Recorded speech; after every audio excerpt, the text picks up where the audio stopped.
서신서의 본문 빌립보서 2장 1절로 12절까지 한 절씩 교독하도록 하겠습니다. 교독하겠습니다. 그러므로 그리스도 안에 무슨 권면이나 사랑의 무슨 위로나 성령의 무슨 교제나 긍휼이나 자비가 있거든 마음을 같이하여 같은 사랑을 가지고 뜻을 합하며 한 마음을 품어 아무 일에든지 다툼이나 허영으로 하지 말고 오직 겸손한 마음으로 각각 자기보다 남을 낮게 여기고 각각 자기 일을 돌아볼 뿐더러 또한 각각 다른 사람들의 일을 돌아보아 나의 기쁨을 충만하게 하라. 너희 안에 이 마음을 품으라. 곧 그리스도 예수의 마음이니 그는 근본 하나님의 본체시나 하나님과 동등됨을 취할 것으로 여기지 아니하시고 오히려 자기를 비워 종의 형체를 가지사 사람들과 같이 되셨고 사람의 모양으로 나타나사 자기를 낮추시고 죽기까지 복종하셨으니 곧 십자가에 죽으심이라.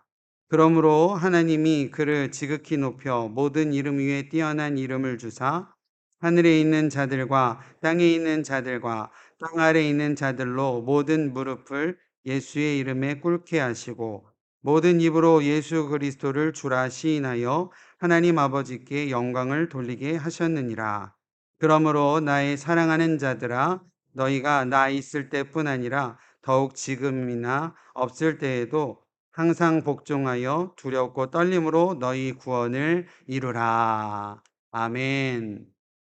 할렐루야. 아멘.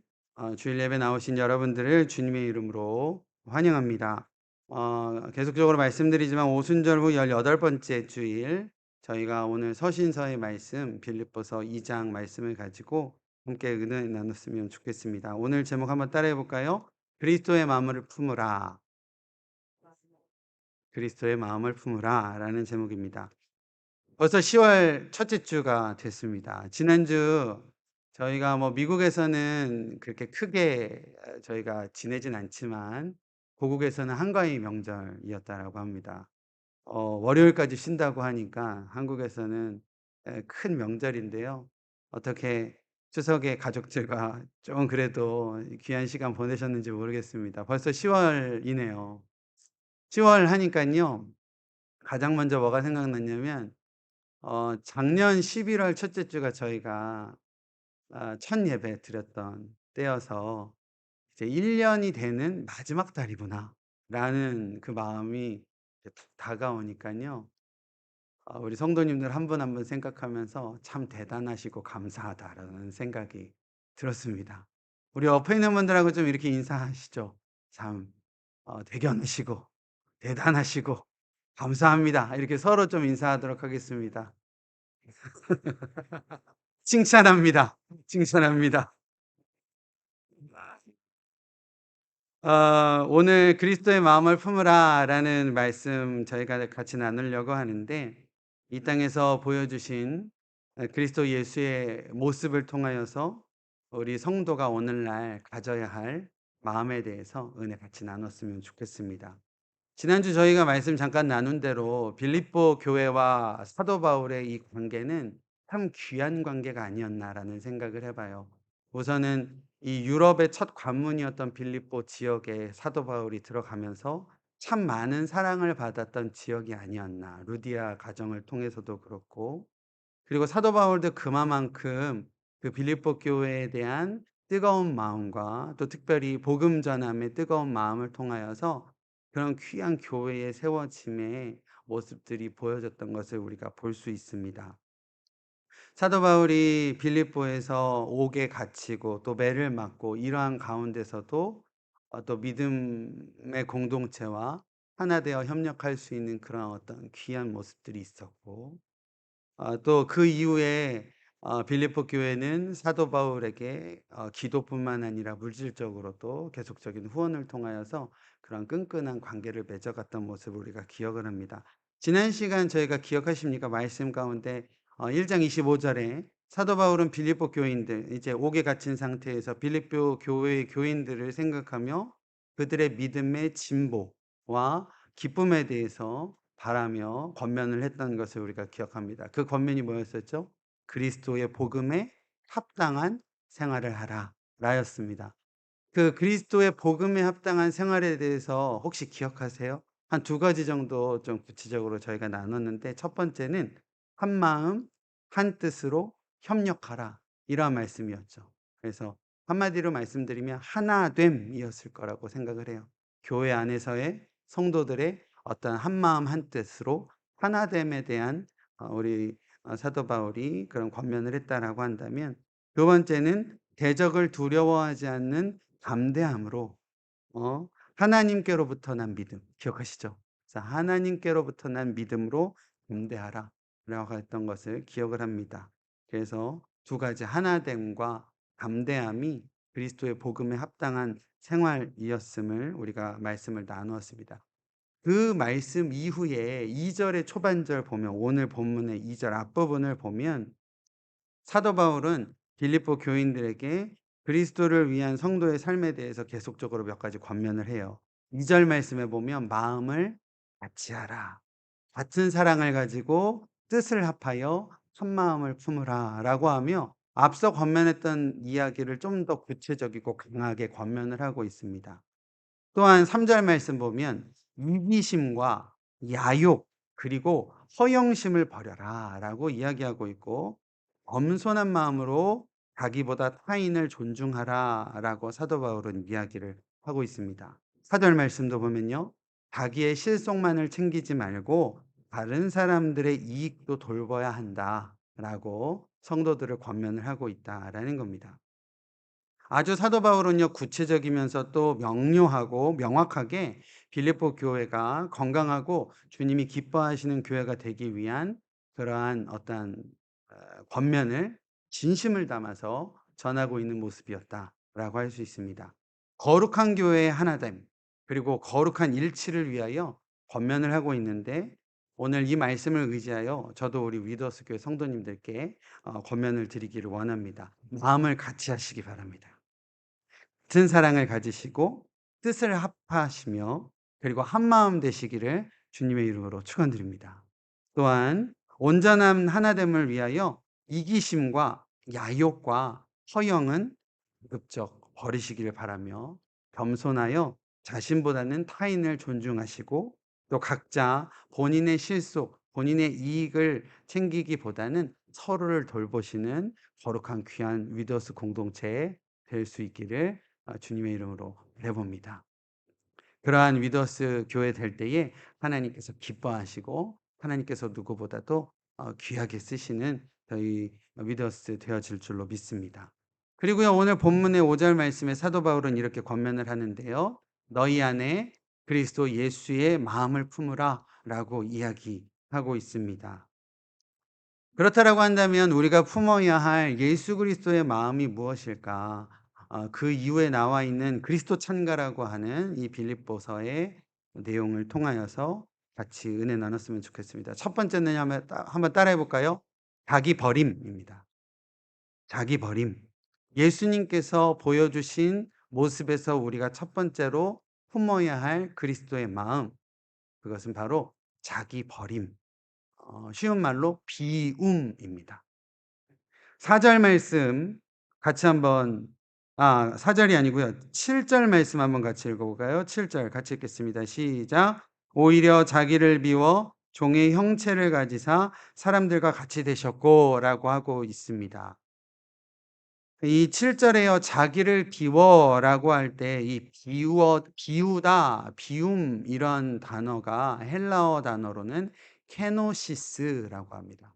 케노시스라고 하는데요, 이 케노시스라는 이 원어의 단어의 뜻은 비우다 혹은 소모하다, 소모해 버리다라는 뜻을 가지고 있는 단어입니다. 이 본문에서는요, 성육신하심으로 자기를 버리신 그리스도 예수의 모습을 이야기를 하고 있는 단어가 케노시스입니다. 그 의미를 좀 더 구체적으로 보기 위해서는 6절과 7절을 볼 수 있는데요, 6절 7절 제가 읽어드리면, 그는 근본 하나님의 본체시나 하나님과 동등됨을 취할 것으로 여기지 아니하시고 오히려 자기를 비워 종의 형체를 가지셨다라고 말씀을 하십니다. 6절 말씀에요. 하나님의 본체라는 말이 있죠. 7절 말씀에는 종의 형체라는 표현이 있습니다. 이 본체, 형체, 한글로 번역된 그 단어로는 좀 다르게 느껴지잖아요. 그런데 원래 헬라어, 원래 원문에는 모르페라는 같은 단어를 사용을 합니다. 이 모르페라는 단어의 의미가 뭐냐면 사물의 본래의 모습이에요. 본질이라는 거죠. 본래의 모습이라는 의미가 모르페라는 단어입니다. 그런 의미에서 이 6절과 7절을 이렇게 우리가 이해할 수 있어요. 예수는 본래 하나님과 본질적으로 같은 분이시지만 하나님과 동등된 존재가 되려 하시지 않으시고 오히려 자기 자신을 버리고 종의 본질을 가지사 우리와 똑같은 인간이 되셨습니다. 이렇게 이 6절 7절을 읽을 수 있다라는 겁니다. 본래의 모습이 완전한 하나님이셨던 예수님께서요. 완전한 종의 모습으로 본질상 바꾸기 위해서는 완전한 케노시스, 완전한 자기 버림이 필요했다라는 것이죠. 예수님께서 인간의 몸을 입으시기 전에 우리 예수님은 하나님과 동등하셨고 세상의 모든 것들을 소유하셨던 하나님이셨음에도 불구하고 예수님은 자신의 지위, 자신의 권위, 또 하늘에서의 자신의 영광을 자기 자신만을 위하여 사용하시지 않으셨다는 겁니다. 이기적으로 사용하시지 않으셨다는 거죠. 그리고 자기를 버리심으로써 우리와 똑같은 인간이 되셨다. 이것이 바로 성육신의 의미다라는 거예요. 우리가 성육신을요, 너무 쉽게 생각하는데 성육신은 그만큼의 예수 그리스도에게 있어서는 자기의 완전한 버림, 기움이 있었다라는 것입니다. 우리가 쉽게 이야기하는 이것이요. 자기를 버리는 것, 자기를 포기하는 것. 우리가 쉽게 얘기하지만 우리 실상으로 한번 돌아와서 생각해 본다면 내가 가지고 있는 것을 포기하거나 버린다라고 생각을 해 보십시오. 절대로 쉽지 않죠. 특히 뭐 물질적인 것도 마찬가지예요. 물질적인 것도 어렵고 하지만 지금까지 내가 쌓아왔던 어떤 경험, 지금까지 내가 형성해 왔던 어떤 관계성 이런 것들을 혹시 버린다, 포기한다라고 생각한다라고 한다면 이게 얼마나 어렵습니까? 예수님께서 보이신 참된 비움, 완전한 케노시스는 그리고 완전한 버림은 완전하게 하나님과 동일하신 본질상 같으신 예수님께서 완전히 버리시고 완전한 종의 모습으로 참된 인간의 모습으로 이 땅에 오셨기 때문에 그 예수님이 우리를 위하여 십자가에 달려 죽으심으로 대속의 거룩한 은혜를 우리 가운데 허락해 주실 수 있었다라는 사실을 우리가 다시 한번 기억해야 된다라는 겁니다. 그렇기에 사도 바울은 빌립보 교인들에게 예수님의 이 마음, 완전한 비움을 그 마음을 품으라라고 강하게 권면을 하고 있다라는 것이죠. 그리스도의 복음에 합당한 삶을 위하여 아까도 잠깐 서두에 말씀드렸지만 이기심과 야욕과 허영과 같은 그런 마음을 버리고 예수께서 스스로 하나님과 동등됨을 취할 것으로 여기지 않고 포기하시고 스스로 종과 같은 존재가 되셨던 것처럼 사도 바울은 빌립보 교인들에게 너희의 마음을 비워라. 너희의 마음을 버리라. 라고 말하고 있는 듯하다라는 겁니다. 성령의 충만함과 온전한 성령의 이끄심을 위하여 우리 안에 참된 케노시스, 비움을 이루어 가시는 저와 여러분들 되어지시기를 주님의 이름으로 축원드립니다. 우리가 성령 충만함 이야기하잖아요. 그죠? 성령으로 충만하려면 완전히 비워져야 된다는 거죠. 제가 여기 물이 있습니다. 물을 조금 마실게요. 아직도 물이 남아 있는데 이 컵을 완전히 비우려면 물을 완전히 타 버려야 되잖아요. 예를 들어서 이 컵에다가 성령이라는 거를 완전히 채우고 싶다. 100% 채우고 싶다라고 하면 어떻게 해야 될까요? 다 마시고 키친타올로도 다 닦고 그런 다음에 성령을 채워야지만 100% 되는 거 아니겠습니까? 우리가 성령의 충만한 삶을 살기 위해서는, 또 예수님의 어떤 마음으로 충만한 삶을 살기 위해서는 먼저 우리 안에 있었던 모든 것들을 완전한 비움을 우리가 어렵지만 이루어 가야 되는 것 아니겠습니까? 근데 어려운데 우리가 그것을 어떻게 할 수 있느냐? 우리 주님께서 본을 보여주셨기 때문이에요. 예수님께서 본을 보여주셔서 자기 버림을 성육신을 통하여 보여주셨기에 우리는 예수님 따르는 그리스도인들 아니겠습니까? 성도 아니겠습니까? 그렇다라고 한다면 우리가 가진 것들, 우리가 자기 버림을 통하여, 우리가 온전한 비움을 통하여 그 그리스도 됨 가운데에 온전히 회복되어져야 될 줄로 믿습니다. 그런 은혜를 누리시는 우리 위도스 모든 성도님들 삶이 되어지시기를 바랍니다. 두 번째로요, 우리가 품어야 할 우리 예수 그리스도의 마음, 두 번째는요, 겸손입니다. 자기를 낮추심인데요.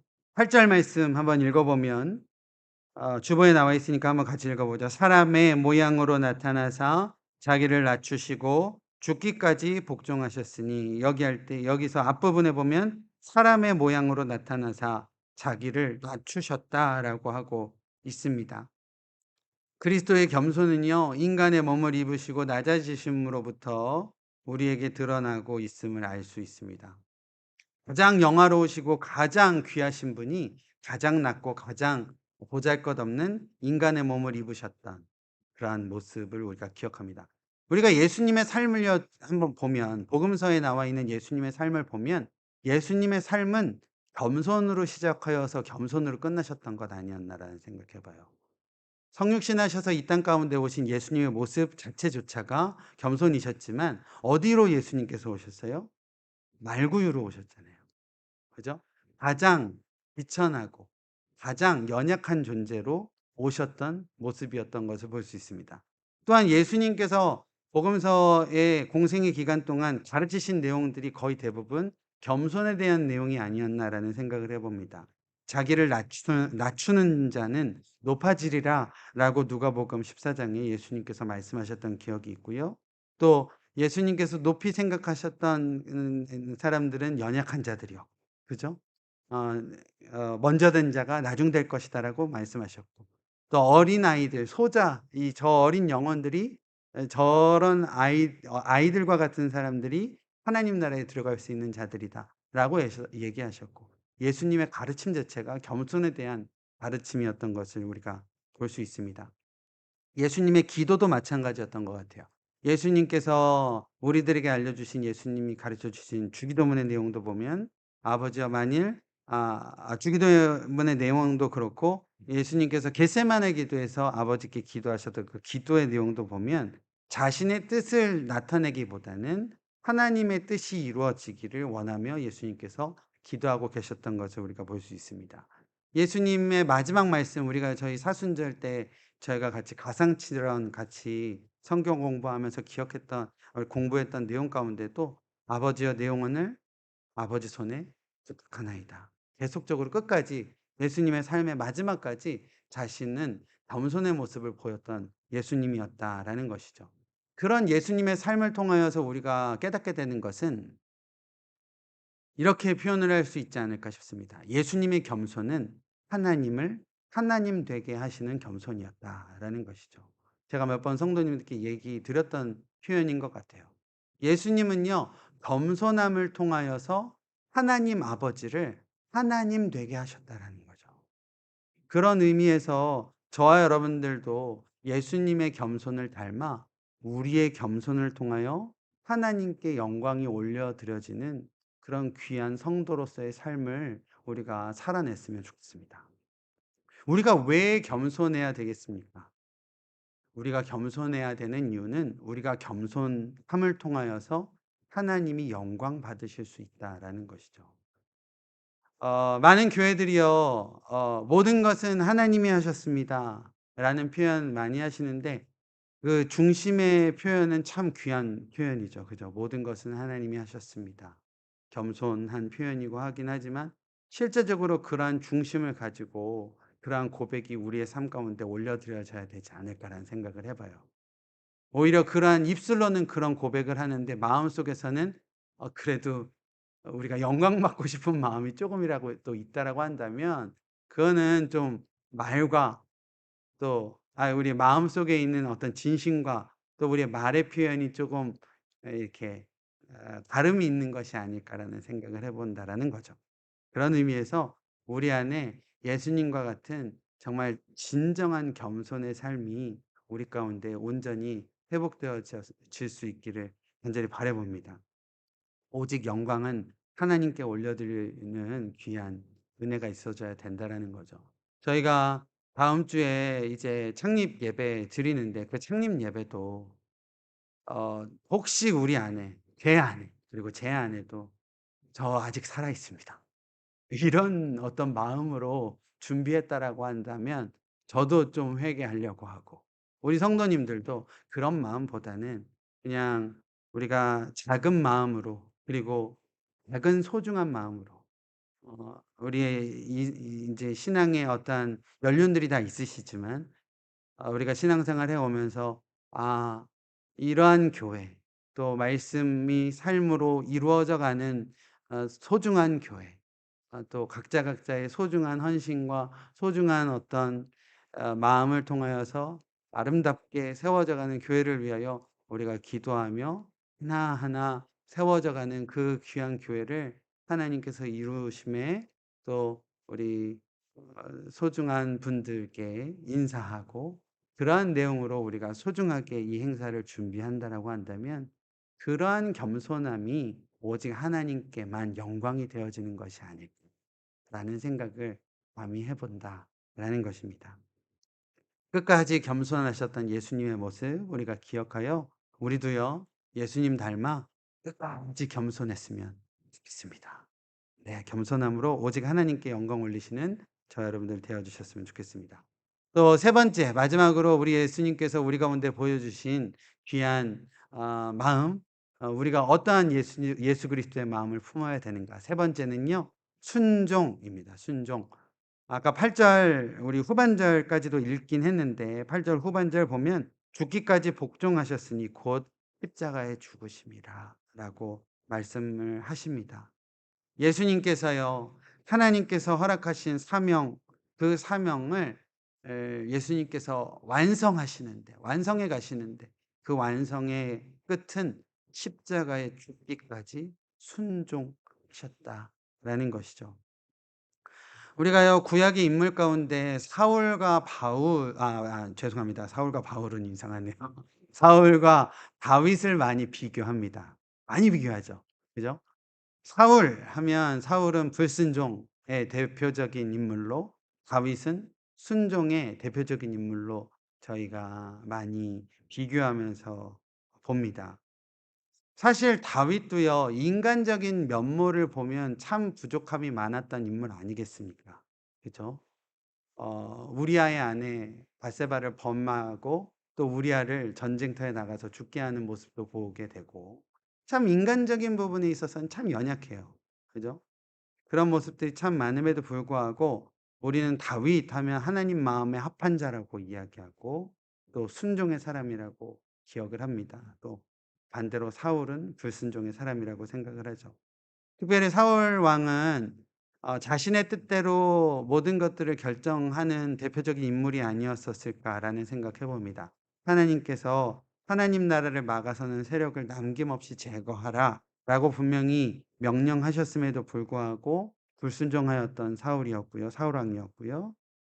사울은 하나님의 선지자 사무엘이 여러 번 그것을 꾸짖고 할 때마다 변명하였던 인물이었던 것을 우리가 기억을 합니다. "내가 여호와의 명령대로 행하였다."라는 그런 변명을 계속 늘어났던 인물이었죠. 그러한 이 사울 왕에게 사무엘이 꾸짖습니다. "어찌하여 왕이 여호와의 목소리를 청종하지 아니하고 탈취하기만 급하며 여호와께서 악하게 여기시는 일만 행하였나이까?"라고 사무엘이 사울 왕을 꾸짖는 것을 볼 수 있습니다. 그러면서 했던 말씀이 사무엘상 15장 22절 말씀이죠. 한번 같이 읽어 볼까요? 시작. 여호와께서 번제와 다른 제사를 그의 목소리를 청종하는 것을 좋아하심 같이 좋아하시겠나이까. 순종이 제사보다 낫고 듣는 것이 순양의 기름보다 나으니이다 라고 하는 아주 유명한 말씀이 그 사무엘의 꾸짖음의 말씀이었던 것을 볼 수 있습니다. 이런 사울의 모습과 다윗은 사무엘 상하를 쭉 읽다 보면 다윗은 어떠한 일을 앞두고 중요한 일, 뭐 전쟁에 나간다거나 아니면 제가 인제 어떠한 뭐 '저쪽으로 가야 되나 안 가야 되나.' 이러한 어떤 갈림길에 있을 때 성경엔 다윗은 우림과 둠밈으로 하였다라는 표현이 나와요. 우림과 둠밈으로 하였다. 근데 우림과 둠밈이 뭐냐면 이 제사장들이 입는 에봇에 있는 에봇이 제사장들이 입는 의복인데 그 에봇에 이 가슴에 인제 흉패가 있거든요. 가슴에 흉패가 있고 그 흉패에 들어가 있는 판결 흉패라고 하는 것이 우림 둠밈입니다. 정확하게 이 모양은 아닐지 모르겠지만 이런 모양이 있더라고요. 우림과 둠밈이라고 해서 이 판결 흉패라는 게 있는데 한마디로 뭐냐면 yes or no예요. 그러니까 뭔가 다윗이 전쟁에 나가거나 아니면 뭔가 아주 중요한 일을 하거나 할 때에 우림과 둠밈으로 하였다라고 하는 것은 하나님께 과부를 물었다라는 거예요. 하나님 갈까요? 가지 말까요? 하나님의 뜻을 전적으로 구했다라는 겁니다. 그럴 때마다 하나님께서 다윗에게 지혜 주셔서 바른 길로 인도하셨다라는 것이죠. 우리가 이 말씀을 아까 그 사무엘 선지자가 사울에게 이야기했던 순종이 제사보다 낫 여호와의 말씀을 청종하는 것, 듣는 것이 순양의 기름보다도 나으니이다 라고 하는 말씀과 이 다윗의 우림과 둠림으로 하나님께 하였다라는 것을 우리가 이어서 생각해 볼 때에 참으로 하나님께서 원하시는 또 예수 그리스도의 삶을 통하여 보여주신 거룩하신 뜻에 우리가 합당해야 하는 것 가운데 하나가 바로 겸손, 순종, 겸손이 아니라 순종이 아닐까라는 생각을 해보게 됩니다. 우리 사랑하는 위더스 교회 성도 여러분, 순종하시기 바랍니다. 근데 순종하려면 어떻게 해야 될까요? 누군가의 말에 순종하려면 누군가의 말을 들어야 되죠. 청종해야 된다는 겁니다. 오늘 아까 말씀드렸던 내용과 같은 내용이지 않을까 생각해 봅니다. 남의 이야기를 들으려 하지 않으면 절대 순종할 수 없다라는 거고요. 남의 이야기를 청종하려고 하지 않으면 절대 하나가 될 수 없다라는 거죠. 그런 의미에서 오늘 말씀 우리 예수 그리스도의 마음을 품으라라고 하는 첫 번째, 두 번째, 세 번째 이것이 다 하나로 이어지는 그런 하나님의 뜻이 아닐까라는 생각을 해봅니다. 우리 사도 바울이 빌립보 교인들에게 그리스도의 마음을 본받으라라고 권면하신 이 말씀이 오늘 저와 여러분들에게 하나님께서 주시는 귀한 말씀으로 다시 한번 마음에 새겨지기를 간절히 바라봅니다. 케노시스, 우리가 마음을 비우시고 그리고 겸손함으로 낮아지시고 또 순종함으로 남의 이야기도 듣고 또 하나님의 말씀에 청종하여 청종해야만 순종하고 또 겸손함으로 순종해 갈 수 있음을 우리가 기억하여 그러한 귀한 그리스도의 마음을 품어 닮아감을 통하여 하나님이 기뻐하시는 이 마지막 때에 거룩한 주님의 공동체 이루어가는 우리 위드어스 모두 되어지시기를 다시 한번 주님의 이름으로 축원드립니다. 기도하겠습니다.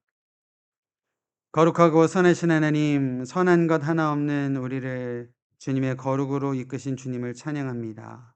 합당함의 삶을 위하여 그리스도의 마음을 품을 수 있는 은혜를 허락하여 주시옵소서. 지금까지의 우리의 삶은 늘 채우기에 급급하였던 우리들의 모습이었음을 고백합니다. 비워낼 수 있는 용기를 허락하여 주시고 또 항상 누군가의 위에만 올라서기를 바랬던 우리들이 이제 낮아짐의 은혜를 우리 가운데 허락하여 주시기를 원하며, 듣지 않고 고집스러웠던 우리들에게 듣고 순종할 수 있는 믿음 하나님께서 다시 한번 우리에게 허락하여 주시기를 원합니다. 그리스도의 마음 본받아 우리가 다시 한번 하나님이 기뻐하시는 거룩한 공동체 이루어갈 수 있도록 주님 함께하여 주시옵소서. 예수 그리스도의 이름으로 기도드립니다. 아멘. 우리 다 같이 일어나서